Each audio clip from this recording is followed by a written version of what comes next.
on Straight Talk Africa, Kenyan opposition leader Raila Odinga took a controversial oath as the People's President of the Republic of Kenya.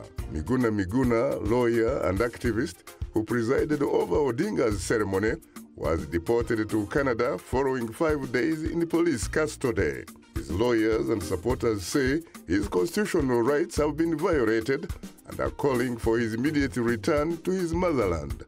Citizen Television, one of 3 media outlets shut down for a week by the government, remains off the air. That's coming up next right here on Straight Talk Africa. Hello, welcome to Straight Talk Africa, live from the Voice of America headquarters here in Washington. I am Shaka Sali. And hello to all of our viewers and listeners. I'm Hayley Adams-Fitzpatrick, your social media reporter. Today, it's a discussion on the latest political developments in Kenya. Coming up later, our audience has weighed in on our topic through emails, Facebook and Twitter comments. We'll reveal some of them ahead on Straight Talk Africa. The political upheaval continues in Kenya. The government says opposition activist and politician Miguna Miguna was expelled from the country Tuesday for being a prohibited immigrant. My colleague Paul Cisco has more. In the latest political twist, opposition member Miguna Miguna is in Canada after first stopping in Amsterdam, where he told reporters his forced deportation, his words, not the government's, is a flagrant violation of his constitutional rights. Miguna was arrested last Friday in a dawn raid on his home. He was granted bail of 50,000 Kenyan shillings, about $500 US. But he remained in police custody with his whereabouts unknown until he appeared in court Tuesday to hear the charges. Miguna was charged with being present and consenting to the administration of an oath to commit a capital offense, namely treason. Privately owned Citizen Television reported that Miguna refused to enter a plea, saying his case should be heard in a court in Nairobi. Instead, he was put on a KLM flight by Kenyan authorities bound for Amsterdam. The chain of events leading to Miguna's expulsion began with the so-called People's Inauguration on January 30th. Assume the office of the People's President. 3 media outlets were closed by government communications authorities for attempting to cover the event.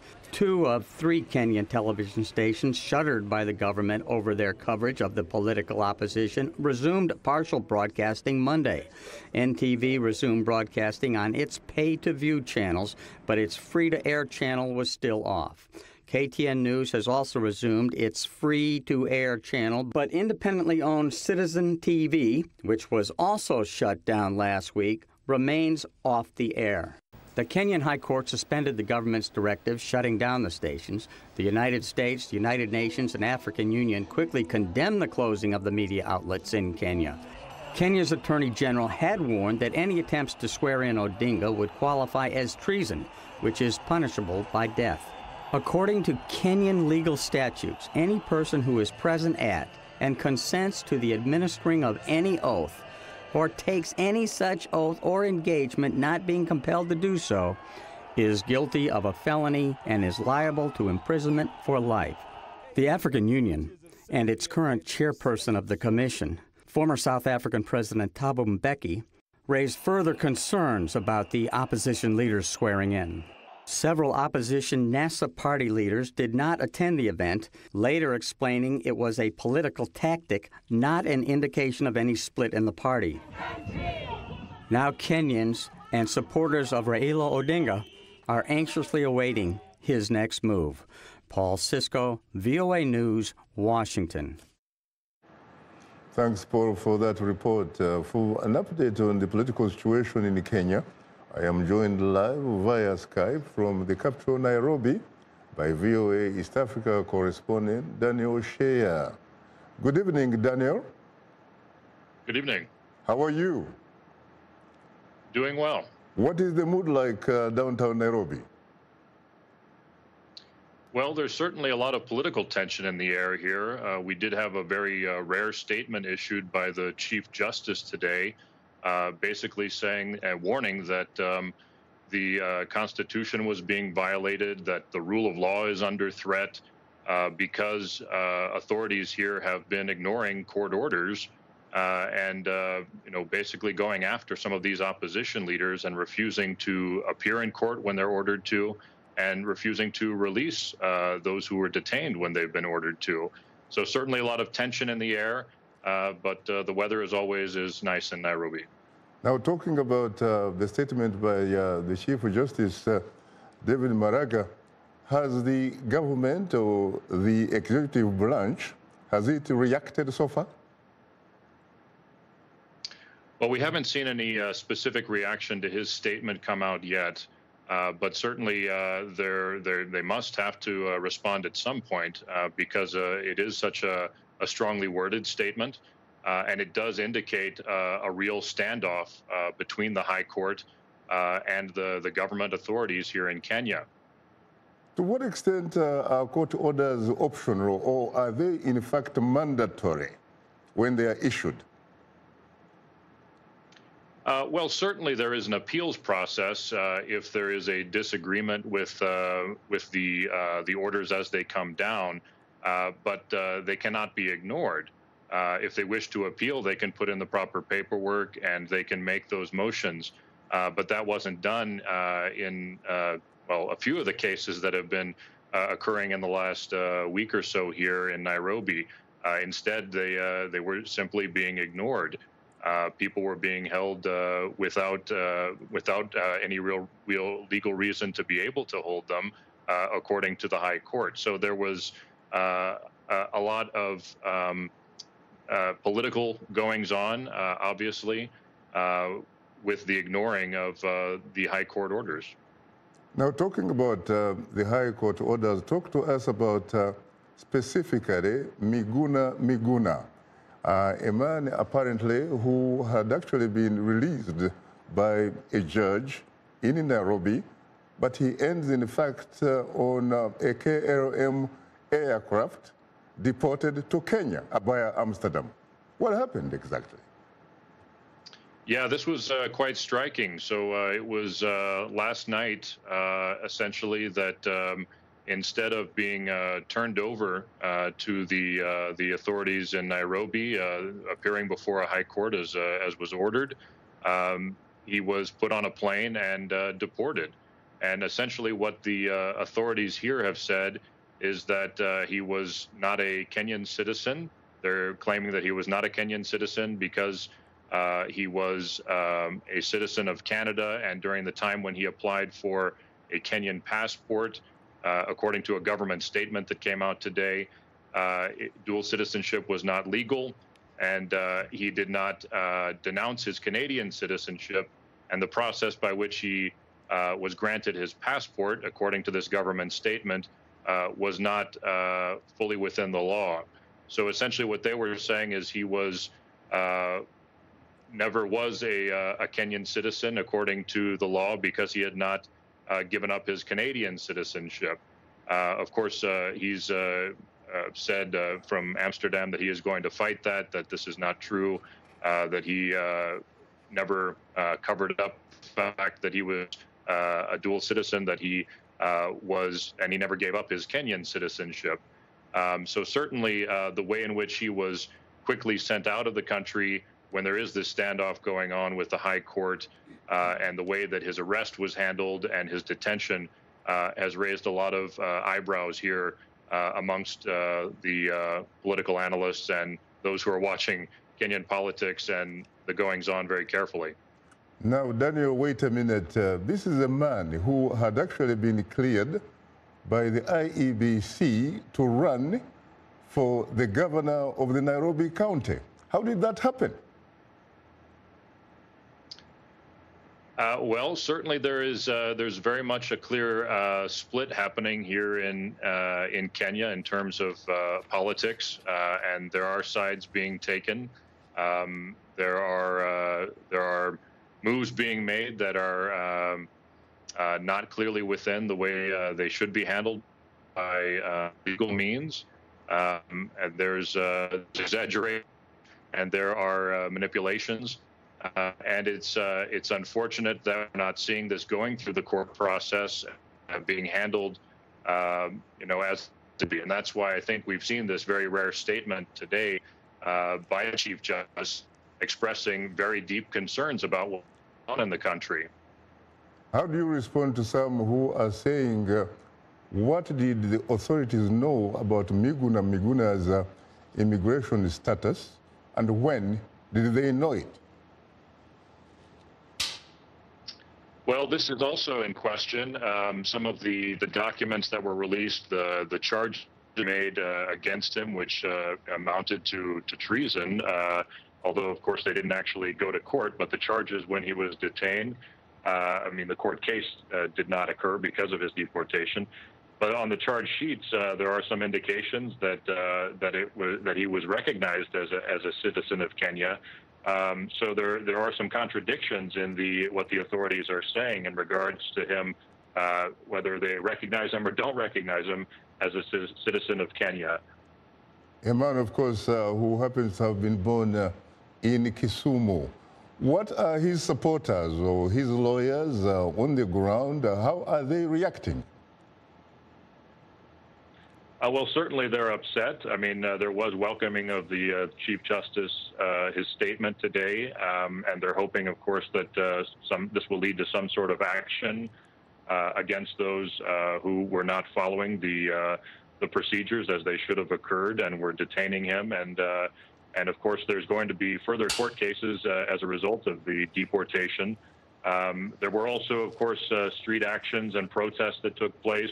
Unfortunately, in the last couple of days, there have been a couple of people who did lose their lives in some of those scuffles that took place when bullets were fired in the air in one case, by the police to try and disperse protesters. So certainly there is a lot of tension and there is a lot of worry that if there isn't some legal decisions made to try and bring about justice in these cases, that things could heat up perhaps even further. Now, Daniel, I know that you are an acting East African correspondent, but actually you've actually been a correspondent in Moscow. When you look at the kind of story that you are covering right now, can you give us a sense as to how you could, for example, compare and contrast that kind of story in Moscow? Well, certainly there is an opposition in Russia, and they are struggling against the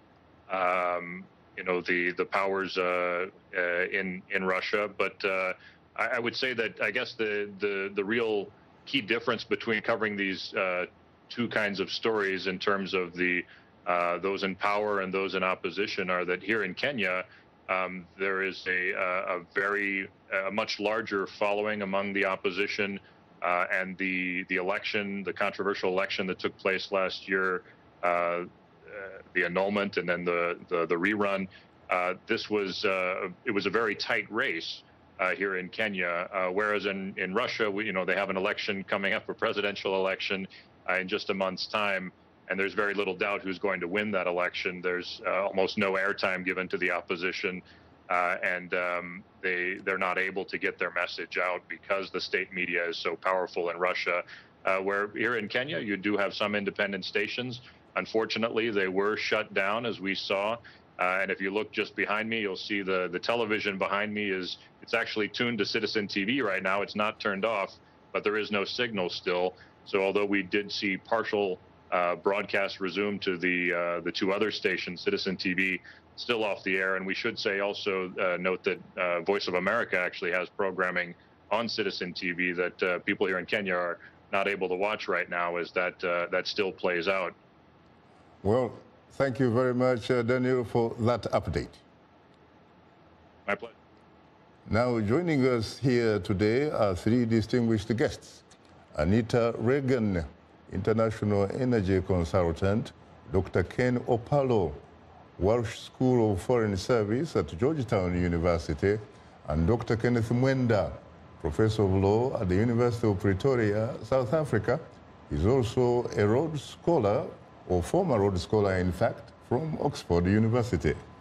I have to say, Anita, of course, Ken and Kenneth, that I'm profoundly honored and exceedingly humbled to have the opportunity to host the three of you on Straight Talk Africa.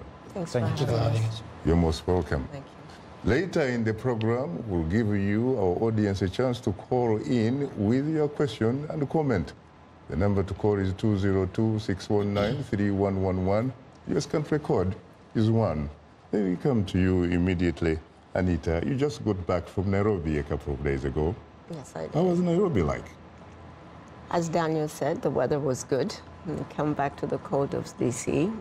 But as he said, there's a lot of political tension which is currently going on. But these are issues that can be resolved once we understand what direction we need to go to. When you talk about tension, what exactly do you mean? Are you talking about a tension perhaps that could actually be cut with a knife or a bayonet? Not really. Can't think that it is that kind of tension that cannot be resolved. It's just understanding as to where we are as a country or as a people and what it is that we also want our government to do. Even as a citizen, you also have to know the responsibility as a citizen within a given infrastructure or country. So it's just a matter of everybody understanding what role that they need to play. Now, you are a member of the Kenyan diaspora, correct? That's correct. You just heard or seen what has happened to Miguna Miguna, Yeah, a absolutely. member of the Kenyan diaspora, a man born in Kisumu. Yes. Are you concerned about the move against him? Well, I am concerned. I don't really know the details since I've come back, so I need to find out exactly what has happened. But in the case of his Canadian citizenship and the fact that he's actually a Kenyan since he's born in Kenya, there is a process that you have to go through with the immigration, and you have to submit certain papers, in other words, to be a dual citizenship. So whether he went through all that process, I do not know. So these are some of the things that need to be looked into before you can say this is right or wrong. But as I know as a fact that when you do have dual citizenship, that you have to go through an immigration process to ensure that your papers are both Kenyan and from other countries that you may be from. Anita, this is not a person that really is not known. Yeah, absolutely. This is an individual, for example, who ran into this issue back in 2012. That's right. And has even written a book to boot and talks about it. Exactly. Is it possible, for example, that the IEBC could possibly have actually cleared him to run for the governorship of Nairobi County without actually looking at the facts? Well, most likely they must have had some information about him, a national ID, his birth certificate. So there are ways of proving that the person is actually a Kenyan citizen based on the system that they have in place. But on the issue of the Canadian citizenship, now that's another story that it requires immigration process to go through. But I thought the last time I checked, the Kenyan Constitution of 2010 allows for dual nationality. No, it does, but there is a process you need to go through, and you have to go through that process through immigration. I see. Yes, so that needs to be done. What about you, Ken? Your reaction to what's happening in your homeland? You also actually just got back from there. Yes, I was in Kenya in December. Yeah, I think, first of all, I agree with the comments that the problems that Kenya has right now are not intractable. These are problems that can be solved. They're not insurmountable. Yes, and I think, there's actually a school of thought that seems to suggest that, between the annulment of the election in September of last year through the second rerun, the rerun, Kenyan elites have been stress testing the constitution. Because if you look at what happened between the first election and Kenyatta's inauguration, everything was according to the law, right? Odinga's challenges were according to the law, the reactions from the president, the incumbent President Kenyatta, were according to the law. What are you talking about according to law? Yes, of course, the president, his initial reaction obviously seemed to be that of a statesman but he also later quickly added that these are Wakora. The judges are thugs. Yes, and everyone pushed against that. So yeah, that was not in good form as someone who purports to, have an allegiance to the Constitution. But the fact of the matter is that everything that he did, he obeyed the court order to have a rerun election, and I think that was good for Kenya. Now, a rerun election without any reforms. Now, the problem happened when there was a failure to agree on a reform process and the boycott of the election. In my view, that was the beginning of the problem. There was room for compromise to have a properly constituted IEBC. It's common knowledge that the IEBC had issues, both technical and political, that needed to be solved. Right? The election was not just about technical malfunction or, lack of cell phone coverage. There were also political problems that needed to be resolved. Now, the executive, Kenyatta, should have sat with Odinga and resolved those problems. Have a proper rerun, even if it meant postponing the election, right? And then having an election that all Kenyans would see as legitimate. Now, it is true that because of the boycott, there's a legitimacy deficit right now that Kenyatta has. And that might explain some of his reactions to the mock swearing in of Odinga as the people's president. Talking about the mock swearing in of Odinga, and we are talking about Uhuru Park. You saw those hundreds of thousands. In fact, some are actually suggesting that's more than 1 million that could probably have been present. And some observers have actually suggested that the number was probably 10 times more than the number that graced the inauguration of the legal president, Uhuru Kenyatta, at Kasarani Stadium. How do you react to that? Yeah, so, obviously, there's the need to, in Kiswahili, we say kupimana nguvu. Meaning? Gauging each other's strength. Mm-hmm. And obviously Odinga, by facilitating the massive turnout at Uhuru Park, this was intended to be a show of strength. Initially there was talk of having him sworn in Mombasa or some other county, but I think the decision to do it in Uhuru Park was calculated to show strength in the capital of the city, of the country. Now, Kenneth, you are a lawyer. Could you help us put some of these things in context? You have an incredible historical ruling by the Kenyan Supreme Court, September 1st, annulling the election, something that has only been done by 3 other countries, in fact, globally. And then you have 60 days in which to conduct what they call a flash election. But the Supreme Court does not, in fact, require, for example, that certain specific individuals who may have messed up the first election recuse themselves. No specific reforms. You still continue with the same people. You know, of course, what Albert Einstein had said about this kind of thing. He said, if you continue doing the same thing over and over again, right, expecting different results, you're talking about insanity here. Right. I think that there are 2 processes here that we should be a bit careful with.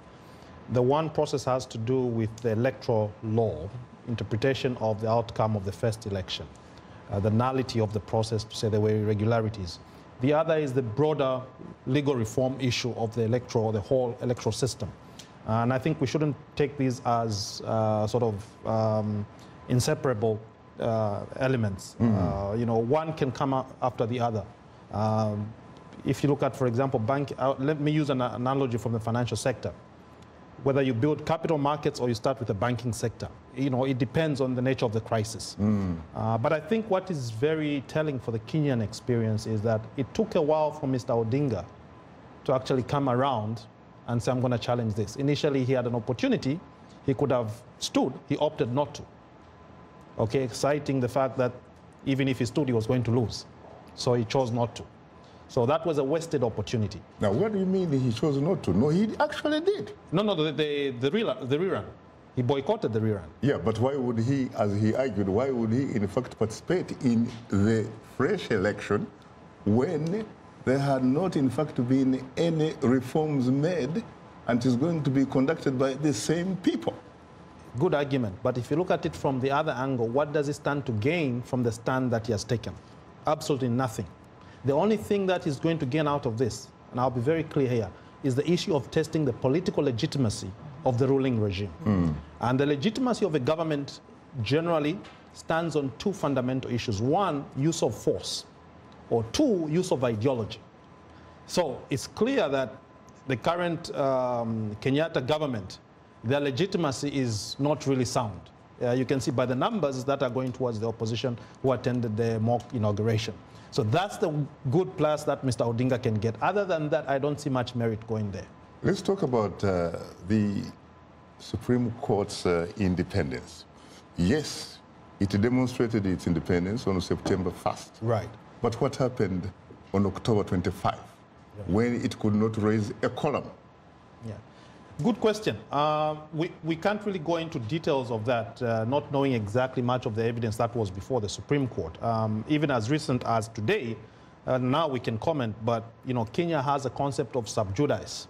Although some Kenyan lawyers have said, there's freedom of expression, we shouldn't take this as a rigid concept. But sub judice, what does that mean to a lay person? When a matter like is me? before a court of law, under the in most common law systems, with the exception of countries like the US, you're not allowed to comment on that. But Mr. Miguna has now left Kenya. So, it opens the whole thing to discussion. But there's also another school of thought which says under the Constitution you've got the freedom of expression, so you can still talk about these things as long as it's not done in such a way that you're trying to influence an outcome of a decision. But I think the Kenyan Supreme Court handled the matter competently. I wouldn't second guess them. They did a good job. I've met some of the judges. But they couldn't raise a column on the second time. Yeah, and you know what happened to the driver of the Deputy Chief Justice? Right. The man was actually shot in Hurlingham. And the Deputy Chief Justice says she was actually, in a sense, she was not allowed to leave her house. She was, in fact, not even allowed to make a telephone call. Yeah, these are all valid arguments, but like I said, Shaka, most of these cases, it's a question of evidence, circumstantial evidence, and it's hard to substantiate allegations maybe through the media. Even by a Deputy Chief Justice? Again, we are... But there was no quorum. Yeah, it's subject to scrutiny. There were only 2 judges that appeared out of the 6. How else, for example, if you look at the way the court was constituted, how else would the court rule, given that there was already, a second opportunity for Mr. Odinga to stand and he chose not to? No, but look here. Yeah. The time when the court could not raise a column, they were actually supposed to be sitting and look at the possibility, perhaps, of postponing the fresh election. But they couldn't raise a quorum. Could it be, perhaps, as the opposition suggests, that in fact the Supreme Court was intimidated by the executive? And you are looking at some of these court orders, for example, which have actually been disregarded completely. A lot of court by orders, the executive. yes, a lot of court orders. To that? You're absolutely right. A lot of court orders have been ignored. For example, to release certain people who've been arrested. And the shutting down of the media. Flagrantly, there's no doubt about that. Where you have that type of thing, what we call contempt, basically it's contempt of court. Correct. When there's a court order and you desist, it runs against the rule of law. So what do you do as a judge in that particular case? It's a very complex situation. It actually spills beyond the law. It's more of a political situation. And you have to cooperate with the executive because the people who are enforcing it, in fact, are under the executive. And where the judiciary is operating in an environment which is politically intimidating, you may not get a favorable outcome. But again, I don't want to say much because, we are not on the ground. There are certain nuances where you really have to gather enough evidence to, Well, welcome back, of course. And this is, of course, Straight Talk Africa coming to you live from Washington. Today's youth are not just the next generation of African leaders, They are today's leaders, and this is the time to invest in them. Today, not tomorrow. So let's connect. Let's engage with each other on issues that will transform our societies. Innovation, leadership, entrepreneurship, things that you're doing to move the continent forward, to make you the greatest generation that Africa has known. It's Upfront every Wednesday, 17:30 UTC, right here on The Voice of America.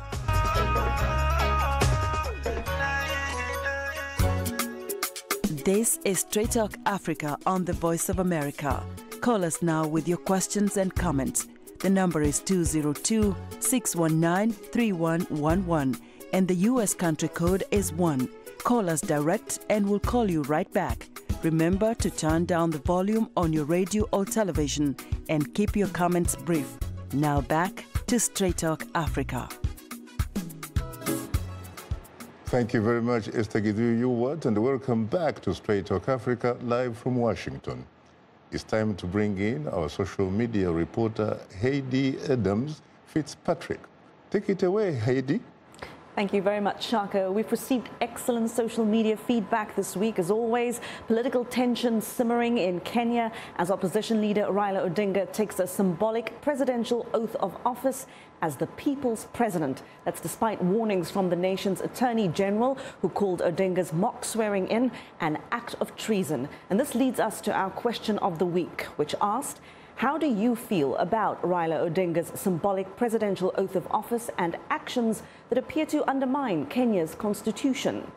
So let's start with a tweet from Onan Philip, who tweets, it's a way to ensure his presence on the political arena. Also, a show of strength through numbers poses a serious question as to whether the incumbent presidency is a true reflection of the will of the people. It feels like he, Odinga, is baiting or preempting a reckless response from government. We also have another tweet here from Isaac Baha from Tanzania. He tweets, it was the epitome of uselessness in African politics and politicians. Sad these selfish, power-hungry, clueless leaders can still mock thousands. Kenyans, as well as all Africans, have to wake up to political comedians such as Raila Odinga's jokes. And now to our social media comment of the week. That's from Facebook fan Ambrose Atwine from Uganda, and he writes, many African countries and their presidents don't know the meaning of democracy. It was defined by former U.S. President Abraham Lincoln.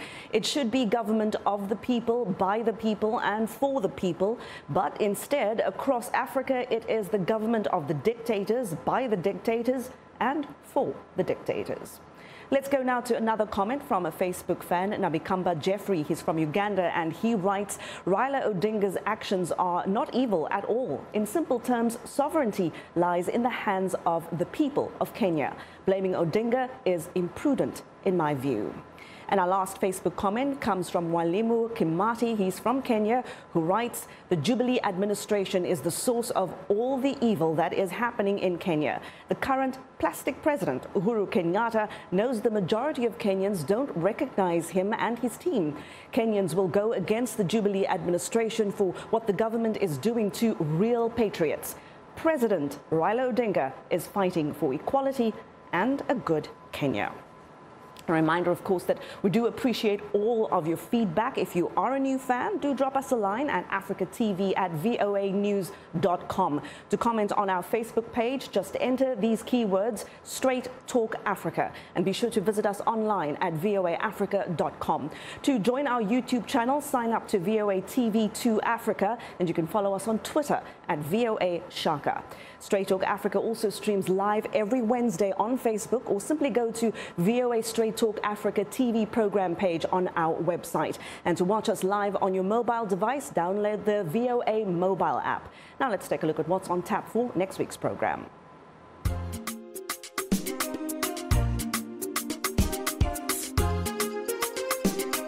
On the next Straight Talk Africa, we bring you Bobby Wine. He's a Ugandan member of parliament, a musician and an activist. He'll join our discussion on the role of artists in African politics. That's next week, right here on Straight Talk Africa. I'm going to tune in just for the music. Well, that's today's special social media segment. Shaka, you and the guests, of course, have a lot of social media comments to discuss. I'm going to hand it back to you. Thank you very much, of course, for sharing some social media reaction with us. Well, of course, we are right here, and of course, my guests, I have to say again that I am profoundly honored and exceedingly humbled to have the opportunity towards the three of you on Straight Talk Africa. It's good to see you again, Anita. Always, Shaka. And definitely great to see you, Ken, for the first time on Straight Talk Africa. You're most welcome. Thank you for having me. And the resident, of course, legal expert. Tell us, what are the consequences, for example, of not complying with court orders anywhere? Thank you, Shaka, for that. First of all, it depends. Different jurisdictions have a different approach. In some jurisdictions, you cannot bring an action against the state when the state ignores or violates a court order. Really? Yeah. In some countries, yes. You know, that's the position. You can't. Why? You can't bring an action. Would those countries be democratic?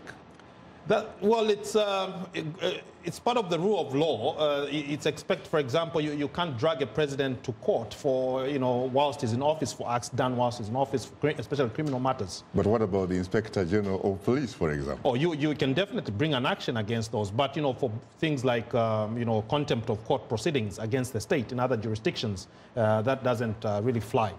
Now, if you look at what has happened in Kenya under Article 1401 of the Kenyan Constitution 2010, the swearing-in procedure has to be done before the Chief Justice, or in the absence of the Chief Justice, the Deputy Chief Justice.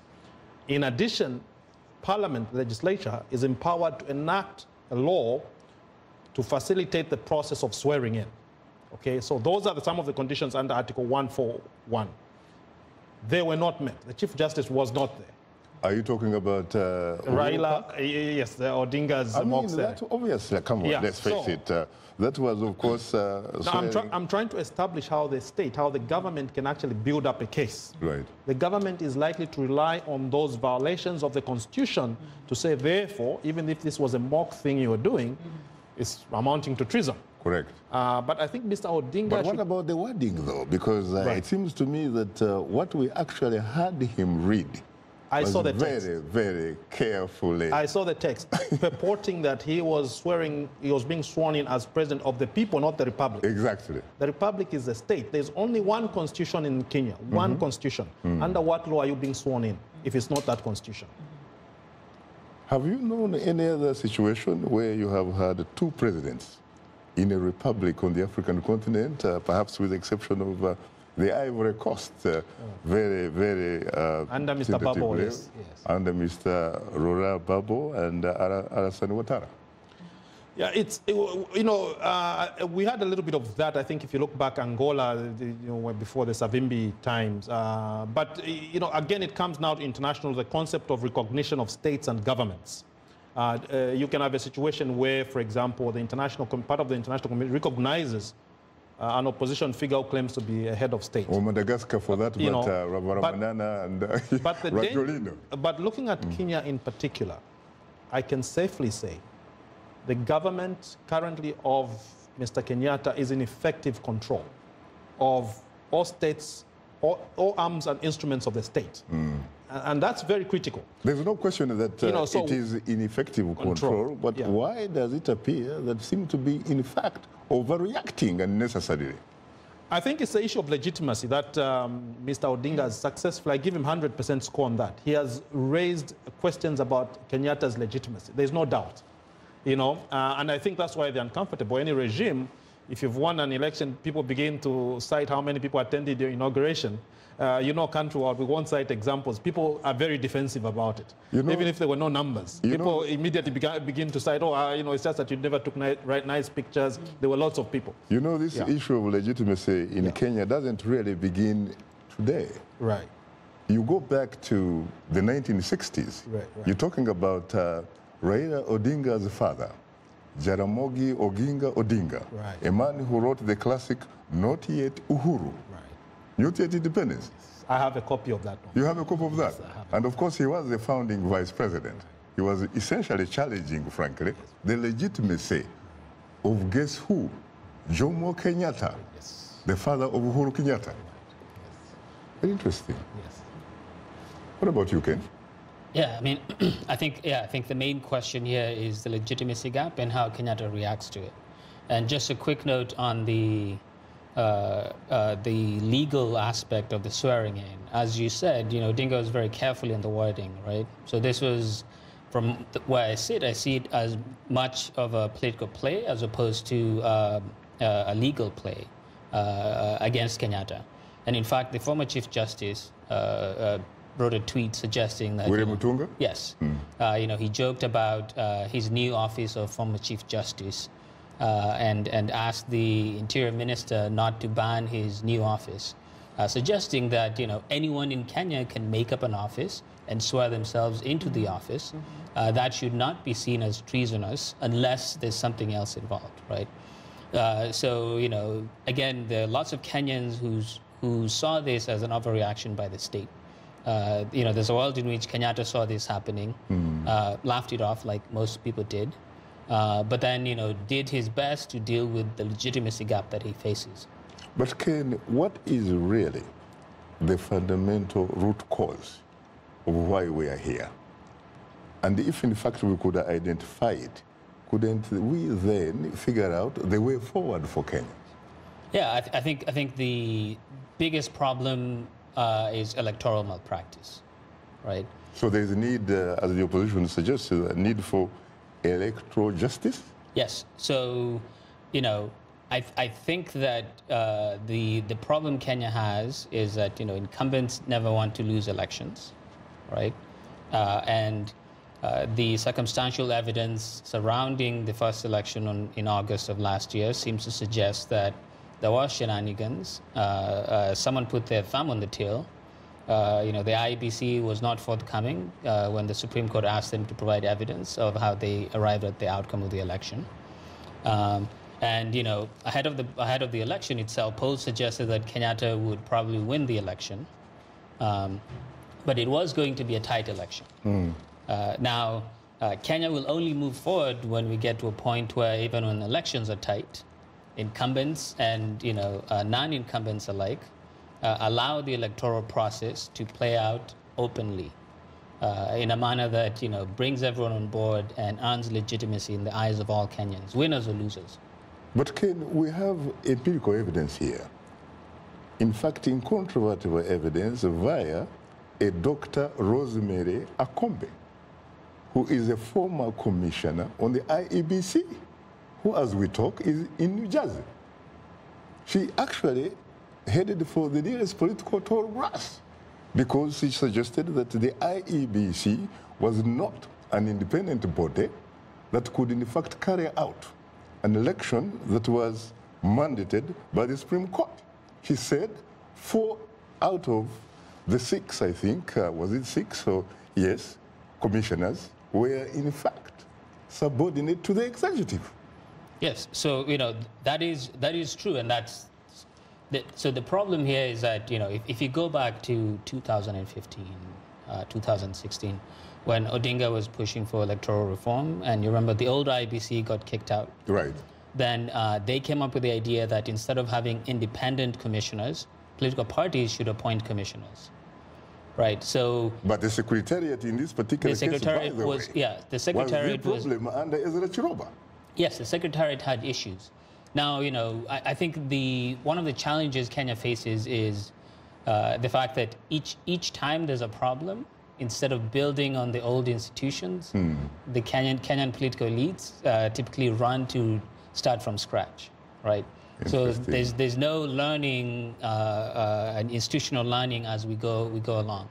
So instead of disbanding the old commission, perhaps they could have had a balance. Yes, you appoint representative onto the commission, but also try and make sure that the secretariat is independent of either side.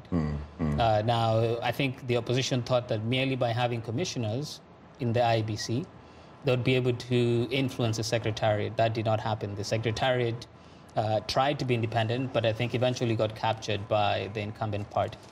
Anita, what about you? I think that Ken makes a lot of very important points here. But what about the fact that you had the problem in 2008? A 2007 election, most people agree, was actually stolen by Emilio Mwai Kibaki. That in fact, that election was won by Raila Odinga. How come there were no major reforms that were required by the, I remember the Kofi Annan group? How come things didn't change at all? Let's look at it this way. At the end of the day, who is to benefit depends on who is running. So at the end of the day, if you want reforms, that means you want reforms skewed to maybe your position or the power other. belongs to the people, not to individuals. And exactly, and you made the right point. It belongs to the people. And who are those people? The people are the people of Kenya. When they go into the ballot box, let them choose their candidate. But it should not be with their understanding that only I can win. But how come when those people, in fact, go to vote, and they spend an entire day, frankly, in lines, yes. At the end of the day, the results do not necessarily reflect the will of the people. They instead reflect the will of who counted the vote or who, in fact, announces the results. I would disagree with you on that That's what point. has happened in Kenya. No, but I'll disagree with you on that point. What if, and I'm saying it if, the August elections was actually a true representation of what is actually going on in Kenya? What if that actually did happen? But it didn't happen. No, according to maybe your understanding of what happened. No, but the Supreme Court then nullified the actual result and told them, okay, if this is the case, let's go back and do it. Let's go back and redo it.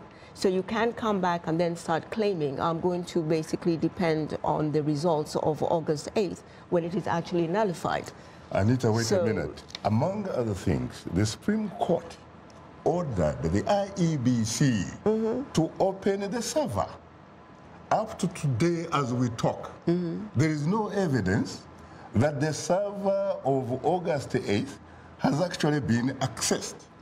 Well, it has been accessed because you found Orengo just the other day at the Intercontinental Hotel. Yeah, but this is by the opposition. But the opposition. It has not, the IEBC did not, in fact, allow anybody to access that server. But Why? they had information that they got the data themselves from places we don't even know, but they were able to say that this is the result based on what they were able to see. But they will not say, Orengo said that at the Intercontinental Hotel. That is them, of course. I don't know. I have not seen the detailed evidence of that. But that is what we're also waiting to find out. They may have gotten it through some kind of whistleblower. But let's face it, let's go again to the IEBC. Yes. How come, up to today, the IEBC has not helped people access to that server? Is it perhaps because the person, in who may have won that election may not, in fact, be Uhuru Kenyatta? Because if, in fact, he had won in the election, I don't see any reason why that server would not have been opened. Well, that's why we had another election on October 26th to ensure that these results are what we thought that they were. This is why we had that re-election or rerun of the presidential elections, to ensure that the integrity of the IEBC is upheld. We may not always agree with every single... Does the IEBC, in your view, really have integrity? The integrity is in the systems themselves. It's the people, maybe, who go about implementing some of these things that may be questioned. But we cannot constantly be questioning every single systems that we have in place. We don't trust the judiciary. We don't trust the IEBC. We don't basically trust the system as we have it. When do we come to a point where we also need to acknowledge the fact that we ourselves as citizens, we are responsible to ensure that these instruments of government actually work? Shaka. Yes, please. Just to sort of add on the point that Anita is making. If I were, for example, in a hypothetical situation, if I were advisor to Mr. Odinga, I would have advised him against doing what he did. And I'll tell you why. But you haven't answered my question about the server. No, that's a different one. Could you answer the question before you rush to Odinga? No, sincerely. Right. Because unless we answer that question, right. Yeah. Frankly, right. we're just wasting time. I can go. Yeah. I don't know why they don't want to answer the question, but yeah, let me try. I mean, I think that so I looked at the numbers and numbers leading up to the polls, numbers up to election day, turnout numbers, results from non-presidential elections in Kenya. Everything that, now my numbers could be wrong, let me put that out there, but everything suggests that Kenyatta probably could have won that election with with a very close margin of 51% or less. Right? He was definitely ahead of Odinga. And Odinga, of course, claims that he, on the contrary, he actually won. Yeah. No. But tell me, if your numbers, what they say, if in fact your numbers are accurate, then can you explain any particular reason why Mr. Chebukati refused to open the server? Precisely. Yes. So this is my hypothesis, given what has happened. I think that either the election was going to go to a runoff, and Kenyatta did not want that, or it was going to be a very close, 50 plus, a few thousand votes, like happened in 2013. When you say and Kenyatta didn't want that, who is Kenyatta? We're talking about Kenya, which is run by a constitution, and nobody is above the law. Yes, nobody is supposed to be above the law. At least in the theory. Yes, nobody is supposed to be above the law. Now, my thinking is that someone padded the numbers to have a clear victory in the first round. Now, we don't know who that might be. Could have been, it could have been an order from above, or it could have been an overzealous lieutenant. But yeah, the actions of the IEBC, as you seem to be suggesting, point to an institution that has something to hide. Otherwise, they would have let the servers open for everyone to see. So any reasonable people would conclude that the IEBC has something to hide. Right. The question is what, and we can only speculate what that is. So what would you say, frankly, is the way forward? I mean, I agree with Kenneth here that, it's time for the two big men of Kenyan politics to come together and... Yes, to, cool down and get together and figure out the way forward. Because the fact of the matter is that, half of Kenya is very loyal to Odinga, and another half is very loyal to Kenyatta. Kenya can't keep going through these cycles because of these two men and their families. It's high time they came together and figured out the way forward, right? Both sides have legitimate issues that they can bring to the table and iron out for the sake of the country. So you, of course, you happen to be a political scientist. You agree that what is needed in Kenya right now is not really a legal solution, but rather a political solution. Yes, because the legal route is bound to fail, right?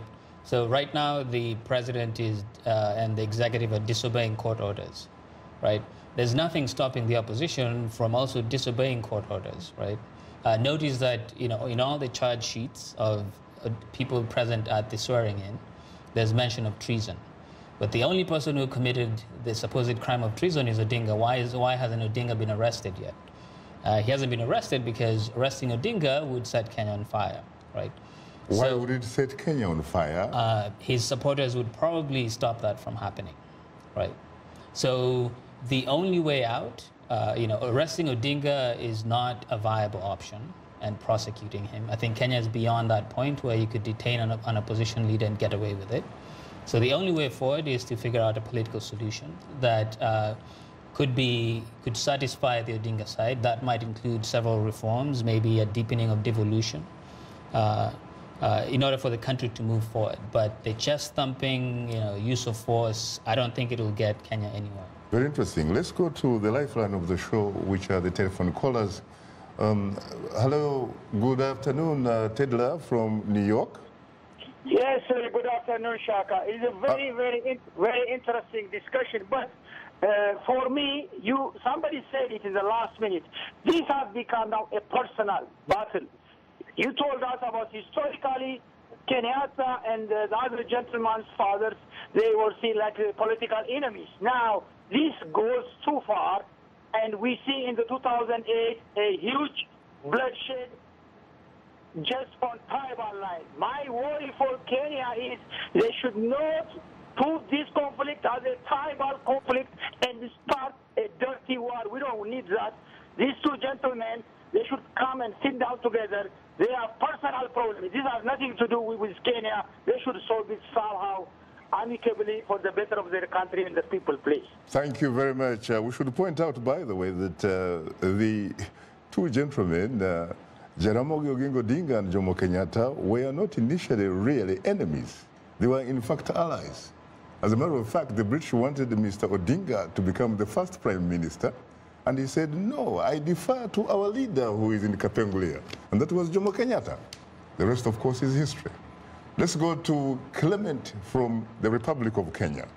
Good evening, Clement. You're most welcome to Straight Talk Africa. Good evening, thank you. And I'm actually listening to the discussion. From where? From Nairobi. Aha. Go ahead. What is your question or comment, please? My comment was based on this opening. Because looking at the nullification, one of the major points that made the IBC nullify the election was the failure to open the servers.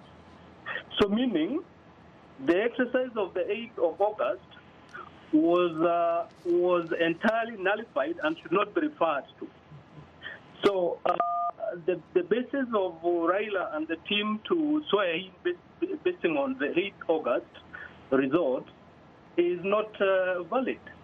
However, he has a good following. The only thing that is required here is first to initiate dialogue, other than do some mockery like the one we saw, the drama we saw on the 30th, because that is actually trying to lower his dignity as a strong leader. You can't do such a show. Thank you. Thank you very much, Clement. Thank you very much. But of course, we remember that the Odinga people, in fact, wanted a dialogue with Jubilee people, and the president said that it was only going to talk about development. Correct? Right. You have the last one? Yes, Shak, I was going to say, the point I wanted to make is that in law, generally, when judges are sitting, they don't just read what's written on the law. There are various sources of the law, doctrines of equity. Equity aids the vigilant. Odinga was not vigilant enough. There's also a concept in international law of acquiescence. He acquiesced in the results of the election and reacted too late. It's over. Yeah, but we were talking about dialogue here. We're talking about political solutions here. The reason I'm giving this... At least in the interest, frankly, of the unity of the Republic. Yeah, dialogue is a post-conflict scenario. But the current scenario in which we are, he acquiesced in the results of the elections. It's too late. He lost his right. But doesn't the president honestly have to come on the table? Does he really think it is optional? Oh, in the post-conflict scenario now they can dialogue, but you know, we're looking at the action he took. It was inappropriate and unacceptable. Okay, okay, my good lawyer. Well, on that note, thanks to my three distinguished guests, Anita Reagan, Dr. Ken Opalo, and Dr. Kenneth Mwenda. Thanks to our affiliate stations, along with our viewers and listeners. For many of our Voice of America radio affiliates, Learning English is coming up next. And tomorrow morning, it's Daybreak Africa with James Bate. On behalf of the Voice of America, thanks for tuning into Straight Talk Africa. In the meantime, get better, not bitter, Kenya. And please remember to keep the African hopes alive.